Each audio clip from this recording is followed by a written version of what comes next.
pô, eu tenho o poder de pegar uma música que ninguém conhece e eu transformo essa música em sucesso. Antigamente todo mundo queria ter uma banda de rock, hoje todo mundo quer ser DJ. Às vezes eu paro pra beliscar eu mesmo, assim, pra ver se isso é realidade. Eu prefiro que toque drum and bass em todos esses lugares do que outras coisas ruins como tem tocado esses últimos anos.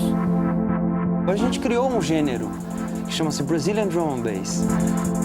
A gente estava na periferia, abriu um pouquinho mais, abriu mais um pouco, de repente nos envolvemos com a cena inglesa, que é onde nasceu a história.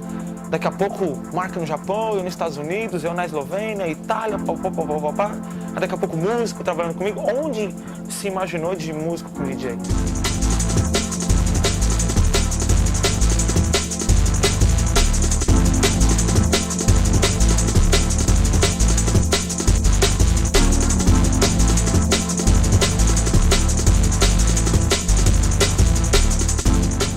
Eu acabei vindo para São Paulo no começo da década de 90, para primeiro fazer um mapeamento do que era, qual que era a realidade de São Paulo, uma cidade grande, uma metrópole, que para mim, vindo do interior, era uma coisa absurda, uma coisa fantástica. E eu acabei descobrindo esse mundo e me apaixonei por esse mundo da periferia. A vibe das pessoas, elas se entregam muito mais, elas são muito mais emotivas, eu acho, na verdade, para tudo.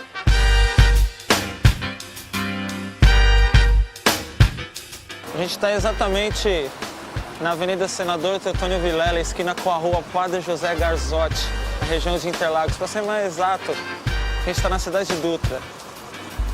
E a gente está aqui em frente a um lugar que tem um significado para mim muito grande, que é a Arena Music Hall. Eu posso te dizer que aqui realmente que o nome Patife tomou um rumo assim, na carreira como DJ. Foi aqui onde muita coisa aconteceu, foi aqui a minha segunda grande escola.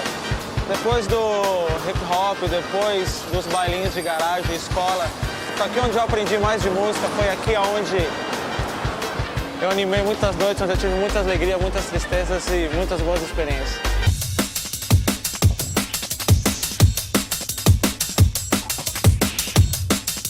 Aqui muita coisa aconteceu. Pode-se dizer aí que uns 70% do que eu aprendi foi aqui. São Paulo, naquela época, ela não perdia para nenhuma metrópole do mundo, em termos do que estava sendo tocado. Hoje, a gente vive uma decadência hoje no rádio, mas naquela época, era uma coisa que era extremamente cosmopolita. Londres estava tocando aquele som. Londres, por exemplo, ou Nova York, tinha rádios segmentadas de black music. Aqui também tinha, quer dizer, a gente estava tete a tete num país de subdesenvolvido, um país de terceiro mundo. Tinha-se algumas casas famosas no final dos anos 80 para o início dos 90, por exemplo, Toco e Overnight na Zona Leste, Contramão. Tinha-se Zoom, Sunset Club em Santana, Zona Norte, Popcorn na Zona Norte. E aqui na Zona Sul tinha Arena. E pelo fato de eu morar logo ali pertinho do Shopping Interlagos, foi um lugar que eu frequentei muito, assim, principalmente aos domingos. Então, toda a galera dessa região aqui, Grajaú, Vila São José, Interlagos, Jardim Jangadeiro, todo mundo vinha curtir aqui. Principalmente quem gostava do circuito eletrônico. Inclusive, vários DJs da Zona Leste, você pode perguntar a eles, você conversar, por exemplo, com o Grace Calidu, Elia, o próprio Marco dançava aqui nessa pista também, 89, 90.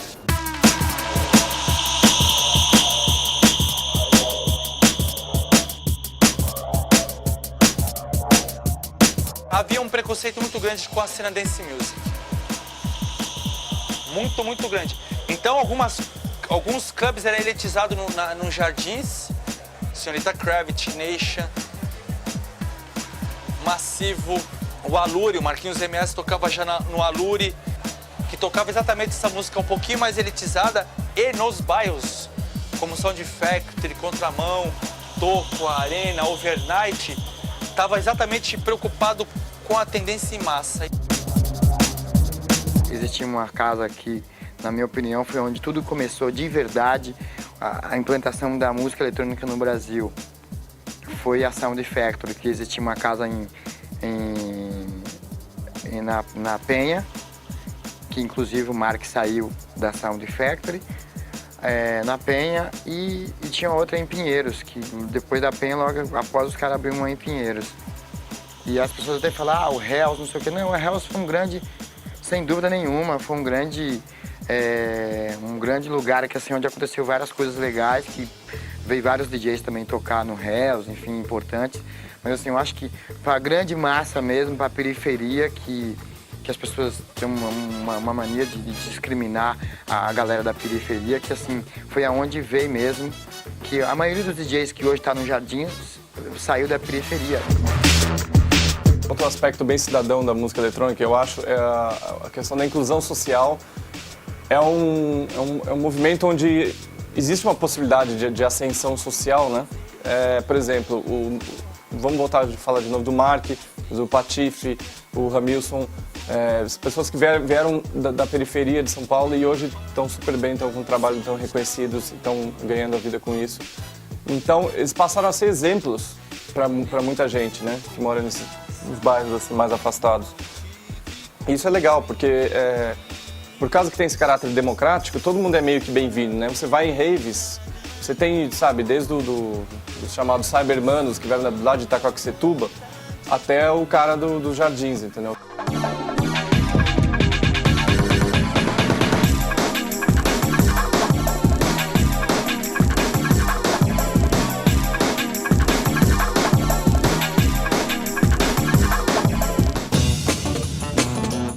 A música eletrônica é um movimento que ela tem uma atitude, mas que ela não tem preconceito. Exatamente em 92 a gente começou a ter acesso à música eletrônica que se chamava Dance Music Acid House, juntamente com um DJ chamado Marquinhos MS, que foi um dos caras que, foi o pioneiro da coisa, assim. Foi um DJ que teve acesso a viagens a Londres. Passando em 93, 94, teve o GMC Brasil junto com o Julinho Toron e André Matalon aqui no Brasil, que foi dando exatamente essa ênfase de cena de dance music que não tinha no Brasil ainda. O som que vinha, para nós era da onde vem. Não se tinha menor noção que aquilo, principalmente quem vinha do gueto, como eu, vindo de Sapopemba, vindo dos guetão mesmo, lá do fundão do Socorro, entendeu? A gente sabia que tinha o pum-bum, pá, pum-bum, pum-bum. Tinha isso lá na história, mas era muito inusitado. Quer dizer, você fazia, era de coração. Tinha dance music extremamente comercial, que vinha da Itália, que eles chamavam de Italo House, que era o poperô mesmo.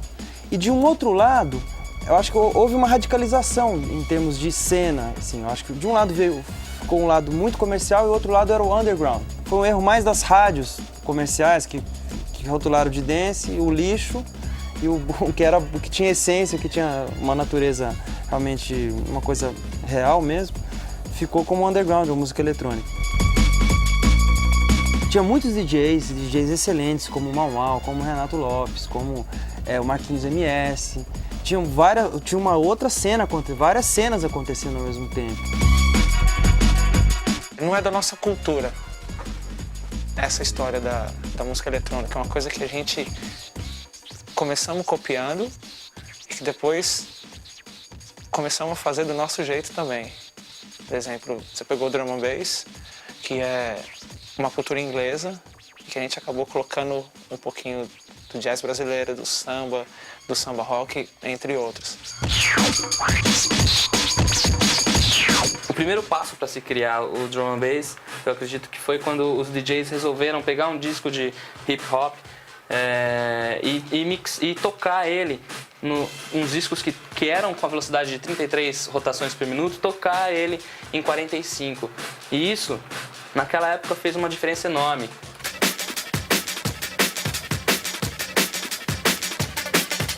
Quando eu falo Django e drum and bass, é a mesma coisa, porque quando teve essa fusão que saiu do hardcore, Django para Django mesmo, drum and bass, é porque tinha muito raga. Era uma música bem selvagem, bem quebrada. Não era como é hoje. Hoje é mais reto. Antigamente era...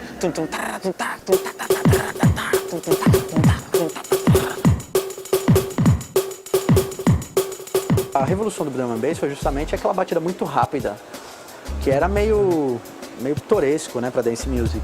Os breaks, o break, que é um break? O break é uma sessão, a sessão mais legal que tinha nos discos de funk, ou de soul. Que é quando um cara tá puxando o ritmo, esse é o break. Essa virada, cara, nossa, isso é absurdo, né? Que é a parte mais legal do ritmo. Então você sequenciava aquilo, é o melhor sequenciado. Então, E os caras que fazem drum and bass hoje eram os caras que eram envolvidos com reggae. Negócio de valvulado, de compressão. Meu, quem faz baixo igual de reggae? É uma banda de rock? Ninguém, cara. É uma ciência deles. Ó. Inclusive, as pessoas que criaram o drum and bass na Inglaterra eram DJs que tinham sound system, que colocava aqueles paredões de caixa na rua. Por exemplo, como era o Furacão 2000. Os DJs jamaicanos, no princípio, por não terem clubs, faziam o seu sound system, quer dizer, produziam caixas, compravam amplificadores e tal, colocavam isso em cima de um caminhão, levavam pra rua e faziam na rua. Porque não tinha grana. Então o povo, já que não podemos ir pro clube, faz na rua de graça.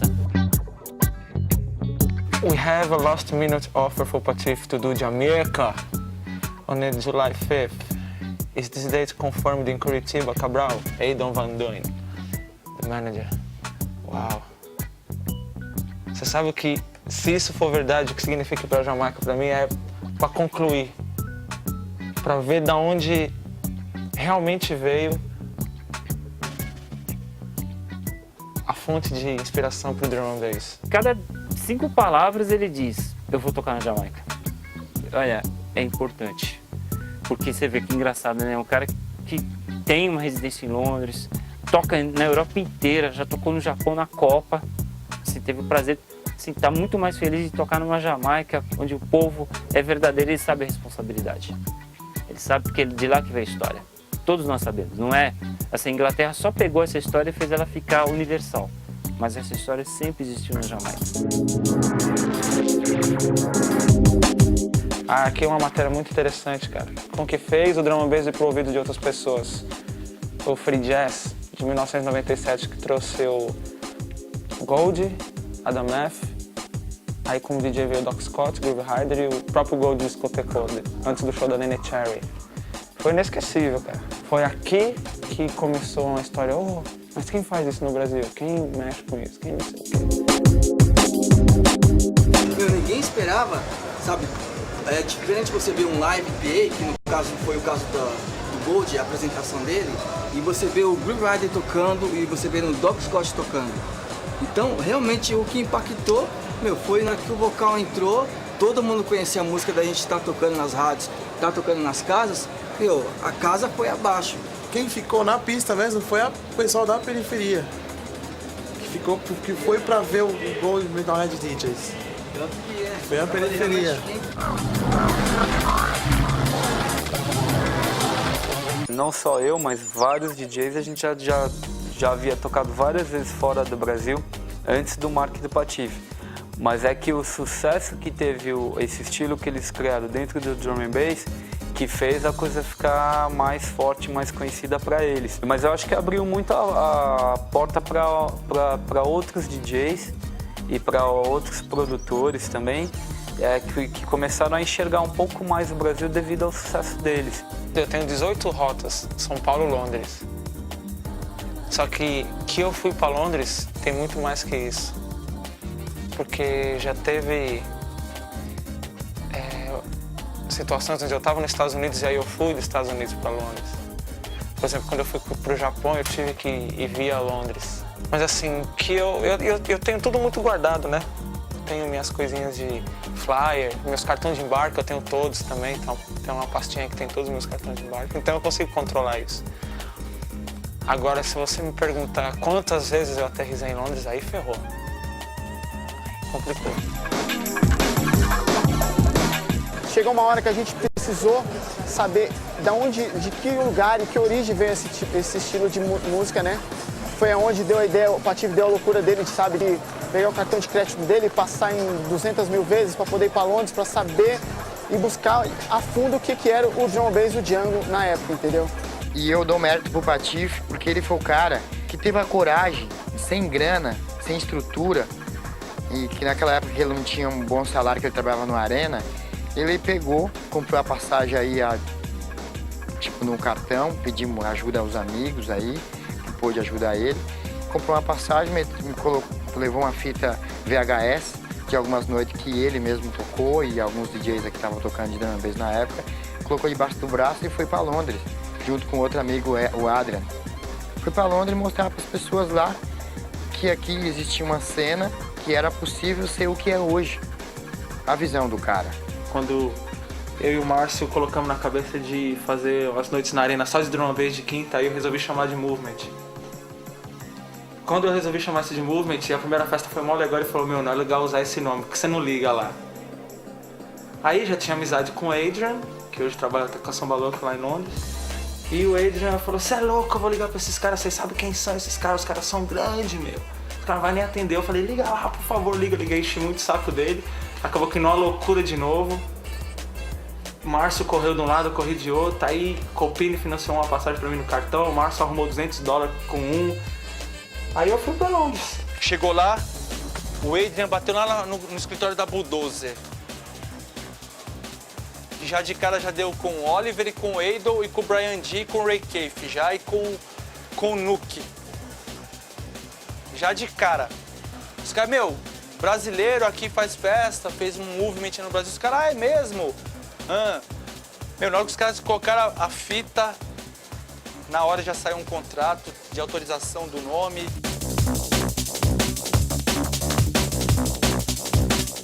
Aí essa aqui é a foto que o Callbook colocou no Globo lá, isso em 98, falando que eu tinha ido para Londres e tinha conseguido representação da Movement aqui no Brasil, junto com a V-Recordings.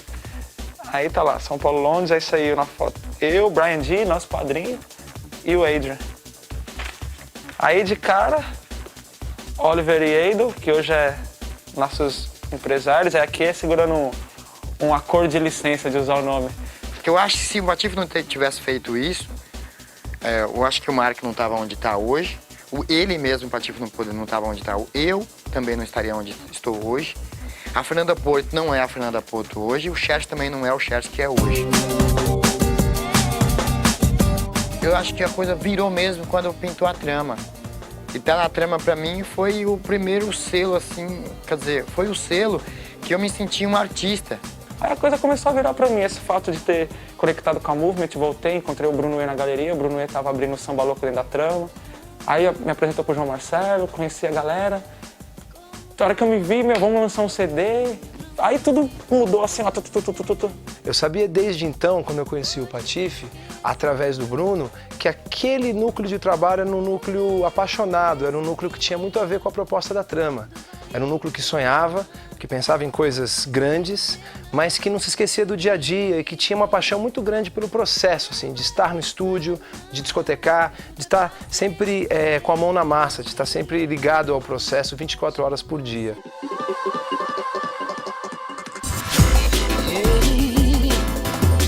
Inglês não vai dar colher de chá pra gente, nunca deu, não dá colher de chá pra ninguém e não vai ser pra nós que eles vão dar. Eles tiveram que aceitar, porque a hora que eles tocam, eles ficam de boca aberta. É que nem a gente no futebol. Eles têm que aceitar que a gente joga mais bola que eles, é a mesma coisa. Quando chegamos lá, com o Drum and Bass, uma coisa deles, colocando dentro do Drum and Bass o samba, a musicalidade brasileira, e juntando já o amor que eles tinham por Pelé, futebol, bossa nova e etc., era que isso faltava pra a coisa unir.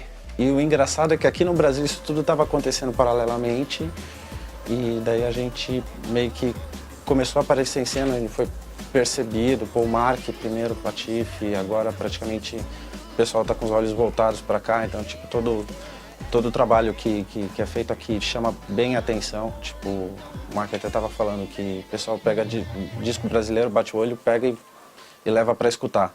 Pra mim hoje que meio que já se estabeleceu, hoje a gente criou um gênero. que chama-se Brazilian Drum and Bass. O fato de que a gente chegou no momento, mostrou uma possibilidade de uma estética nova, que podia pegar a bossa nova, por exemplo, juntar com o drum and bass e nisso também mostrar em termos de vibração, mostrar uma música muito diferente, muito latina, muito pra cima. Eu acho que o futuro da música brasileira, de uma maneira geral, incorporando o Brazilian Drum and Bass, é maior em termos de ocupação mundial do que jamais foi. E a música brasileira sempre fica como uma referência, mas nunca é colocada como um gênero principal mesmo. E eu acho que essa hora acabou. Poxa, fazer drum and bass, fazer house, produzir esse tipo de música igual os gringos, você mais uma gota no oceano. Então, eu tenho que arrumar uma identidade. A identidade foi estar misturando essa coisa de música brasileira na música eletrônica, entendeu? Agora que está começando a pouquinho perder essa distorção de que o drum and bass brasileiro, obrigatoriamente, ele tem que ser uma fusão com música brasileira, entendeu? Então, é legal ver que, por exemplo, tem uns trabalhos que estão começando a ser bem aceitos pelo público, pela pista em geral, sem necessariamente ter esse vínculo.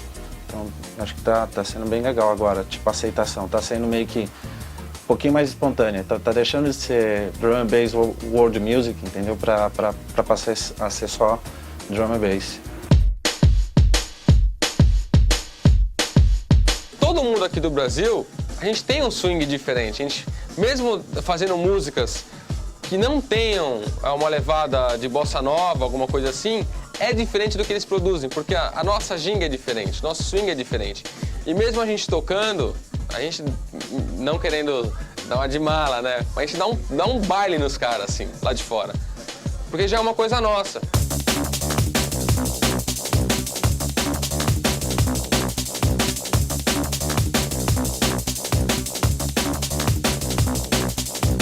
O Marquinhos foi tocar numa festa e o dono do base viu ele tocando, o dono do base é o Ângelo Leuzzi, né?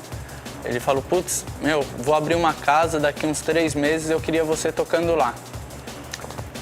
Aí esperamos e tal, aí abriu o Love. O Ângelo Leuzzi convidou o Mark para tocar, mas mesmo assim, numa certa restrição, tem que tocar uns Speed Guard no começo, uns Fatboy Slim, eu lembro que tinha aquela música... Funk Soul Brother, eu não lembro como é o nome da música. What about now? Então, pra ele subir, ele começava com essa coisa quebrada assim, Chemical Brothers. Essas paradas. E lá na frente que ele tocava um setzinho de drum and bass. Aqui tinha que fazer um trabalho que a periferia já tinha, que era um trabalho. Aqui tinha que mostrar as músicas, o porquê, como que era, ensinar as pessoas a dançarem. Quase no final de 98, uns 4, 5 meses depois que abriu o Love, aí virou Northside Drum and Bass. Aí foi aonde ele me resgatou e falou, você precisa voltar, vamos continuar construindo a cena aqui.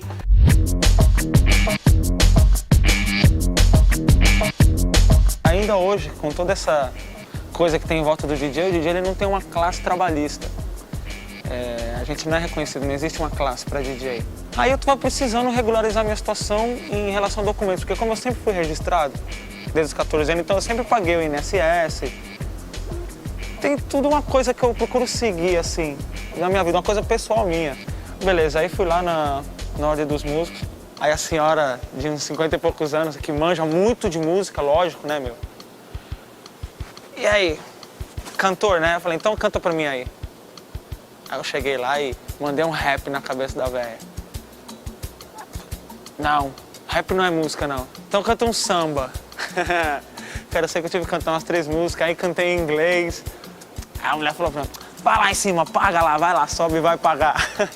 Aí hoje, se precisar trocar, né, de repente eles vão assistir esse vídeo e vão falar, olha, tem um DJ sendo músico. Imagina a confusão que isso não pode dar, né? Essa discussão se o DJ não é músico, assim, estudando uma vez, assim, eu me lembro que antes do piano, né? O piano é um instrumento que você põe assim a mão ali, você anota certa sempre ela, né?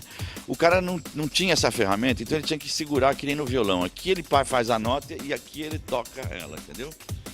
Então, assim, foi uma desumanização da música incrível na época, porque o cara deixou de ter a arte de achar a nota com a mão esquerda aqui, que nem no violão, e passou a achar sempre a nota. A nota estava lá, você toca, ela tá lá, tá te esperando. Você não precisa ter a arte de achar a nota.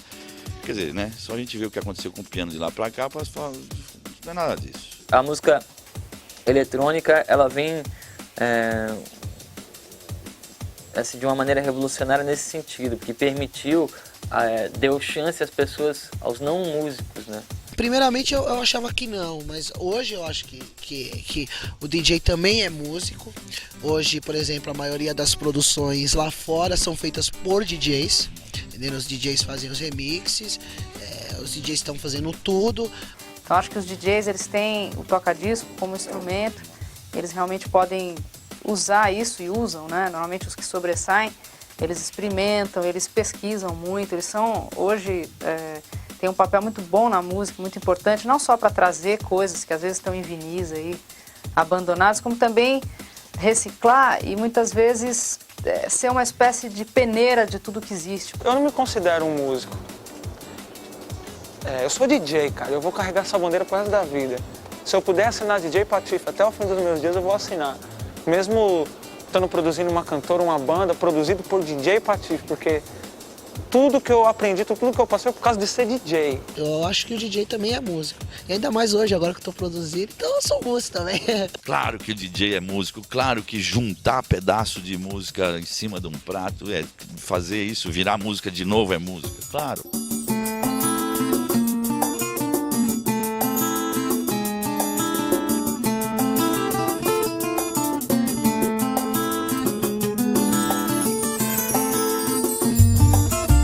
Vida de DJ é isso aí, meu. Não para em casa, daquele jeito que você viu, arruma, põe, tira, sai, volta, desce, sobe, para num lugar, para outro. Vamos para mais uma parada. Até daqui a pouco. Curitiba, amanhã nos vemos. Valeu. Hoje todo mundo pelo menos reconhece, assim, DJ, todo mundo sabe o que é, qualquer pessoa em qualquer área que trabalhe ou que já ouviu falar sabe o que é. Uma geração anterior a essa, o DJ era um ser intocável, assim, ele ficava em cima da cabine, tinha que pedir autorização para falar com o cara. Então, o DJ não tinha essa relação com o público. E essa nova geração, não. Essa nova geração gosta de estar tocando a música, desce para dançar junto com o povo, na hora que vai embora, se abraçando todo mundo. Isso que fez muito mudar a cara do DJ hoje. Porque antigamente não tinha isso. Hoje você escolhe um nome bonito, se você for meio bonitinho, tiver grana, compra umas roupas malucas, tudo pronto, é DJ. Né? Se tiver um amigo numa casa noturna, começa a tocar, dali um pouco tem uma agência, já te contrata e vai embora. Tem muito enganador aí. Muito, muito, muito. Mas também tem muita gente boa. E tem muita gente boa que ainda não foi descoberta. Né? As agências, o que elas fizeram? Elas começaram o processo de tratar o DJ como um artista. Então, na verdade, hoje a gente fala artista, não fala mais o DJ. Onde está aquele DJ? Não. Você quer contratar? Toma meu cartão, liga na agência. São os agentes, né? Uma coisa que DJ nunca teve aqui. Lá fora a gente fala, tá, é o manager, né? Como artista. Nossa, DJ também tem tratamento de artista. Pensei que fosse tudo autônomo. A gente pensava que era, né? Daí... Mas o DJ era propriedade da casa, né? Essa é outra coisa. Não tinha muito esse lance de DJ convidado. Era convidado só para fazer as festas. As pessoas precisam ter um pouco mais de consciência do que realmente é a produção, fazer a coisa realmente porque gosta, não porque, tá na moda, é bacana, vou ficar famoso, vou ganhar um monte de menininha. Quem pensa dessa forma e tem um monte de gente que pensa assim, vai se dar mal, porque não é bem assim. Tem o lado ali que você tem que batalhar, tem que se esforçar, tem que gostar, não é tão simples assim. Para se formar um DJ leva tempo. Para a gente reduzir esse tempo, a gente tem que dar mais qualidade na coisa. A gente tem que formar o profissional desde o início, ele saber tecnicamente o que é o certo e o que é o errado. Você pode fazer, não pode. Ele tem que, a música que toca hoje aqui tem que tocar lá no norte, tem que tocar a música. Para a gente conseguir isso, leva tempo, leva uma organização muito maior. Cada DJ tem um jeito de virar, tem o selo preferido, os produtores preferidos, cada um tem. Por exemplo, tem música que o Marco escuta de mim, nossa, eu não abomino. Puta, como você gosta dessa música? Como, por exemplo, tem música que os caras tocam que eu não posso aceitar como é que os caras tocam aquela música. Então, assim, eu acho que é por isso que a gente existe. Todas essas pessoas que estão ao meu lado ao longo desses 10, 12 anos representam muito para a cena, é claro. Por exemplo, o Medzu, super responsável por sempre batalhar a qualidade da produção nacional. e, porra, é o meu braço direito no estúdio, assim. Foi o primeiro cara com que eu produzi uma música. O Xerxes é o produtor que realmente se dedicou de corpo e alma ao drum and bass especificamente e procura cada dia se especializar como produzir melhor o drum and bass e como colocar o som do drum and bass da forma que a gente sempre sonhou. Ramilson é um cara meu que também levou o drum and bass aí da forma que ele pôde para vários lugares onde de repente eu nunca passei, o Mark, o Andy, o Coloral.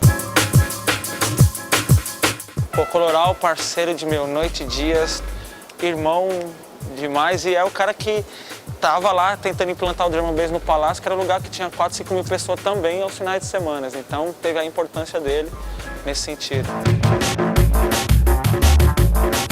O Andy era o parceiro do Mark na Zona Leste, então acabou sendo eu e Coloral na Zona Sul e Mark e Andy na Zona Leste. Ele é autêntico também no que ele faz, ele não toca o mesmo que eu, ele não copia o Coloral nem o Mark, ele também faz scratch, mas é do jeito dele. O estilo de drum and bass que ele toca tem um jeito dele. O Mark, ele nasceu para ser DJ, ele já falei para ele que se amanhã for proibido ser DJ, ele passa fome, ele vai catar latinha de refrigerante na rua. Eu que eu conheço, ele é o único que, sabe, que tocava, que dançava junto com a galera, mexia na equalização pro canal, sabe? Fazia um scratch, desmontava a agulha para fazer uns movimentos no prato do MK2, entendeu? Então isso foi abrindo a cabeça das pessoas. Então, tipo assim, antigamente o pessoal ia pro baile e ficava só ouvindo a música, sabe? Talvez saberia quem era o DJ que estava tocando, mas eles queriam saber da música. Hoje a coisa é o contrário, a galera vai para ver o DJ também. Não só da mãe, também para ver o DJ. O Mark e o Patife são dois caras de muito talento. O estilo de música deles, que é o drum and bass, na verdade é uma das coisas mais recentes que a gente tem na música eletrônica. E eles conseguiram fazer uma mistura e passar uma coisa nova. E eu acho isso bacana porque acrescentou para a cena do drum and bass, que é de origem na Inglaterra, né? Acrescentou uma coisa nova dentro de um estilo que é novo. Eu acho isso espetacular. Lá fora, a maioria dos DJs são produtores. Isso no Brasil, se não acontecer isso também, que graças a Deus estão acontecendo muito bem, principalmente no drum and bass, que assim, tem muitos DJs que eles estão produzindo, fazendo as próprias músicas deles. E assim, o Patife, ele deu essa oportunidade para todo mundo. Foi um empreendimento isso. Empreendimento dos produtores nacionais. Teve a colaboração dos DJs também, depois que acreditaram nisso, mas foi difícil. Porque eu vejo assim, o desenvolvimento pelas coisas que estavam vindo de fora era muito grande. Mas hoje estamos todos aí, sabe? O papel do Patife, eu vejo que foi que ele vestiu uma camisa, eu vou tocar música brasileira mesmo, vou tocar drum and bass brasileiro. E mesmo ele não produzindo ainda naquela época, ele tocou o Xerxes, que foi uma coisa que assim, já quebrou um gelo, já foi um ponto porque ninguém tocava, só o Patife, nem o Mark tocava, só o Patife tocava a produção nacional. Depois de Samba Assim, que só tinha que ser com você, e Carolina e Carol Belo, então, isso já foi um grande passo. Comecei em Samba Assim, sem pandeiro, tamborim, como quem não sabe nada de samba, mas sempre ouviu tocar um bambu. Conheci a Fernanda Porto no Sesc. Isso foi em março de 2000. Aí ela falou também que tinha... Até então eu já tinha lançado a minha primeira compilação, Sounds of Drum and Bass, com o tipo de drum and bass que eu tocava, que era bem diferente do Mark, do Coloral, do Andy. E chamou a atenção de algumas pessoas. Aí a Fernanda falou, pô, eu conheço o Xerxes há uns 3 anos, escuto drum and bass aleatoriamente desde 98, 97, algo assim. Tá aqui um demo, que é um suposto álbum que eu quero lançar. De repente você gosta de alguma coisa, tem uma faixa aqui que chama Samba Assim, que fala mistura de guitarra com drum and bass. Ele ouviu o Samba Assim, a versão original, né, e achou que seria legal fazer o remix. E eu dei toda a liberdade para ele, dei as faixas totalmente abertas, todos os tracks open, né, quer dizer, para ele poder fazer o que ele quisesse, né. Eu liguei pro Xerxes, o Xerxes chegou pra mim assim, é mesmo, meu? Você quer fazer o remix do Samba Assim? Ele escutou o disco, ele pirou no Samba Assim, ele ligou desesperado, eu preciso remixar essa faixa e tal. Aí ele trouxe as partes aqui e a gente meio que Manteve até bastante daquela levada de samba que a Fernanda tinha montado com um pedacinho de sample de música de percussão. A gente manteve um pouquinho daquela estrutura e começou a trabalhar umas coisas diferentes. Fiquei muito impressionada, principalmente porque eu acho que ele conseguiu valorizar muito o refrão e ele puxou a música para um beat um pouco mais lento, que deixou ela mais swingada, né? Assim, até tenho feito a versão original nos shows atualmente, que é uma versão mais pra frente um pouquinho, e acho que as pessoas curtem, mas pra dançar mesmo é a versão do Patife.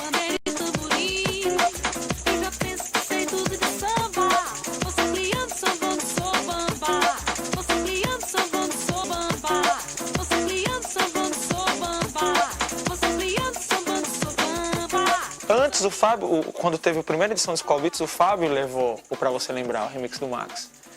E aí foi aonde meio que começou a história de o Brazilian Drum and Bass. Foi com o Carnaval, o Pra Você Lembrar, né, que acabou todo mundo chamando de Carnaval.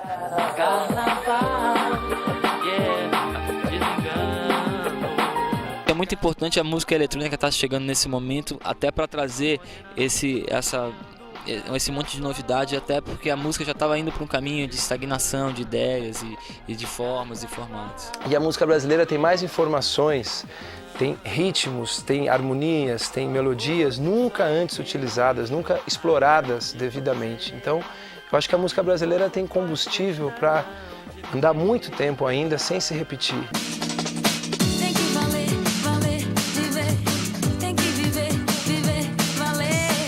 DJs que são respeitados mesmo são aqueles que produzem, né?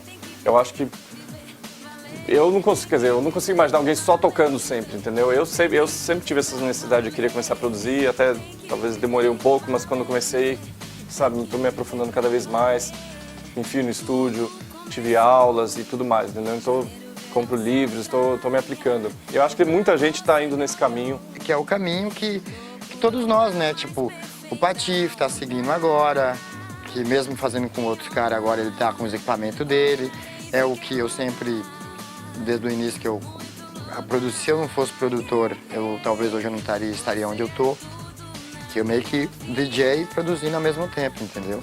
E fui reconhecido como produtor, que como DJ foi uma negação, assim, que eu fiquei 5 anos sem ninguém nem falar um B pra mim. Fiz a primeira música, a galera falou, não, esse é o cara, então tô aí. Graças a Deus que a Dance Music no Brasil ela tomou um outro rumo, permite hoje você poder desenvolver como o Chess, como o Patife, o Mark, o Medzu e outros grandes nomes que estão por aí, permite desenvolver esse tipo de arte, porque esses caras se tornaram DJs que produzem música como eu, vão para a pista, acabam experimentando a pista. Acabou que nós voltamos para o começo feliz, da onde sempre teve que ir, quer dizer, produzimos a música em estúdio, estudamos a música como ela tem que ser, essa música vai para a pista de dança, ela acaba, experimentamos num processo não talvez de vinil, que seria o certo, experimentamos o CD mesmo, observamos a reação do público, que é a reação mais importante, é a primeira reação que fica, observamos ela em outros clubes para ver, voltamos para o estúdio e mixamos de novo. A cultura do DJ se baseia no vinil. Praticamente começou com o vinil e tal. Mas a tecnologia evoluiu, lógico. E aí veio os nossos amigos compactos. E aí também a tecnologia pensou no DJ, não deixou o DJ de fora, e inventou um aparelho que simula o que o toca-disco também simula, a variação do pitch, efeito, enfim, uma parafernália aí. Só que dá muita polêmica, que uns falam, não, quem toca de CD não é DJ, porque não compra o disco, não mantém viva a arte. A minha opinião é a seguinte, para mim as duas formas são super válidas. É claro que eu prefiro tocar o vinil, porque para mim fazer isso no CD vai demorar uns 10, 20 segundos. Aqui não, eu quero achar um ponto da música, eu vou aqui já rapidinho, posso tocar a mão no negócio. É igual você tá com a mulher ali, é a mesma coisa. Então o vinil sempre vai ser o vinil, não vai ter jeito. Eu Cansa você levar aqueles 3 sacolas que eu levo de disco pra festa, cansa. Mas eu garanto pra você, enquanto eu tiver força no braço, não vou tocar nada de MP3, evito. CD eu só toco quando é preciso realmente, entendeu? Quando você não tem a música, por exemplo, meus clássicos de música antiga, muitas estão em CD, estão até em melhor qualidade no CD por ter feito um menor master e tal. Pra pista é melhor pra você tocar. Mas drum and bass não tem muita lógica não. Só toco principalmente porque eu não tenho condições de fazer tantos cortes com tantos remixes que eu tenho feito nesses últimos tempos. Eles falam que DJ tem que tocar com vinil. Mas eu sinceramente acho isso uma bobagem. Eu acho o cara tocando a música boa, é o que interessa. Na minha cabeça, é uma briga que eu tenho com eles. Eu falo, vocês estão tudo louco, ninguém percebe se vocês tocam vinil ou não. Fisicamente, o que eu escuto falar, que também não sou técnico, o grave do vinil é mais possante mais poderoso que o CD pelo aspecto físico da coisa, né? Ele abriga mais o grave. Então isso para uma pista de dança, se realmente uma música em CD tem menos grave do que uma música em vinil, aí vamos tocar vinil. Agora só tocar vinil porque eu sou DJ de vinil e que no meu tempo vinil, isso é papo de velho. O jornalista em geral, o jornalista de música, tende a ser sempre roqueiro, isso desde sempre. Gosta de rock porque ele sempre tem essa visão um pouco mais intelectualizada da música, que ele acha que o rock tem uma mensagem um pouco mais sério e tal, e a música eletrônica é uma coisa mais descartável, que é um ranço que vem desde a discoteca, né? Desde a disco music vem esse ranço. E durante anos a música eletrônica foi tratada como modismo, é uma coisa que não tem muito valor artístico, vai passar, uma coisa só para dançar. Quando finalmente, né, no final da década de 90, começou a se ver que a coisa era mais, sabe, já estava durando faz tempo e tinha trabalhos artísticos bons, álbuns e tal, aí as pessoas começaram a perceber, começaram a se ligar e acho que aí começou a mudar o tratamento. Mas então isso eu tô falando de uma coisa só de 5 anos para cá mesmo. A mídia ajudou muito o crescimento dessa história. Mas, como também a mídia ajudou, acho que a hora que ela quiser atrapalhar, jogar uns cacos de vidro no ventilador, ela joga também. Como, por exemplo, já fiz algumas entrevistas assim super positivas, super maravilhosas, que escreveram coisas assim que... Poxa, não tem porquê.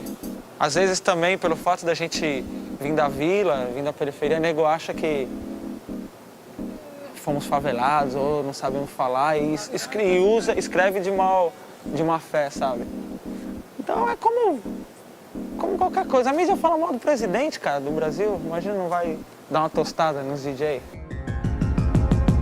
Antes de ter o drum and bass conhecido por todo mundo, teve praticamente 10 anos de drum and bass no underground. Então só soa desse jeito, bem desse jeito. Tipo, tem gente competente pra caralho desse jeito hoje, porque, teve uma porrada de gente que ralou pra caralho no underground.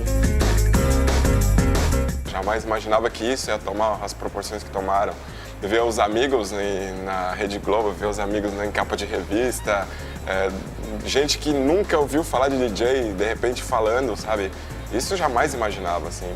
Principalmente a música que a gente ama, né?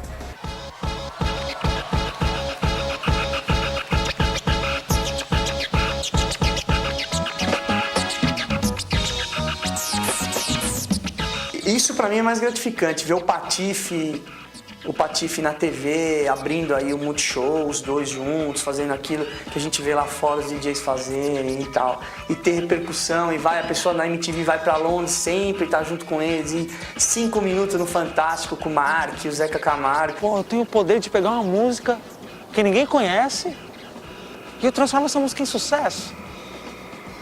Pô, isso é legal, gostei disso.